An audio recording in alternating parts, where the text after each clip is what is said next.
अंतरविद्यालय छुट्टियों के मौसम में 3 दोस्त राहुल, सीमा और विक्रम एक पुराने हवेली को घूमने निकले। यह हवेली अपनी कहानियों के लिए प्रसिद्ध थी और लोग कहते थे कि यहाँ भूतिया घटनाएं होती हैं। परंपरागत किलेबंदी के बावजूद तीनों ने उसे खुद देखने का निर्णय किया। हवेली में प्रवेश करते ही तीनों को अजीब घटनाएं आने लगीं। बिजली आने जाने से संबंधित समस्याएं, अनजाने हाथों के स्पर्श का एहसास और आवाजें जो सिर्फ उन्हें सुनाई देती थीं।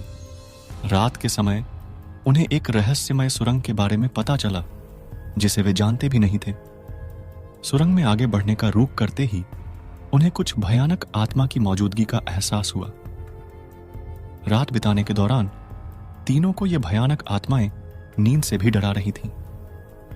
अगले दिन सुबह वे एक पुराने ग्रंथालय के बारे में सुने जो कहता था कि यह हवेली भूतों के साये में है।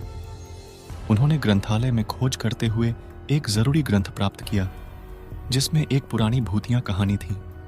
भूतिया कहानी के अनुसार कई वर्ष पहले हवेली के मालिक ने एक भूतिया ध्वज से हवेली को बचाया था और उसने उसे एक अजीब सुरंग में छिपा दिया था।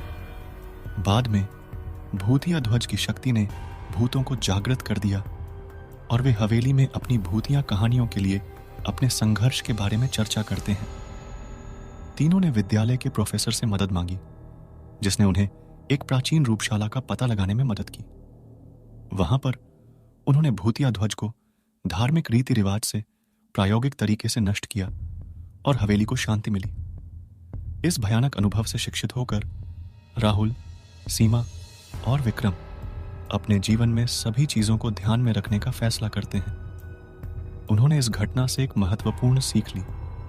अक्सर जाने अनजाने में हम भूतों जैसी घटनाओं से घिर जाते हैं जिसका हमारे जीवन पर असर पड़ सकता है।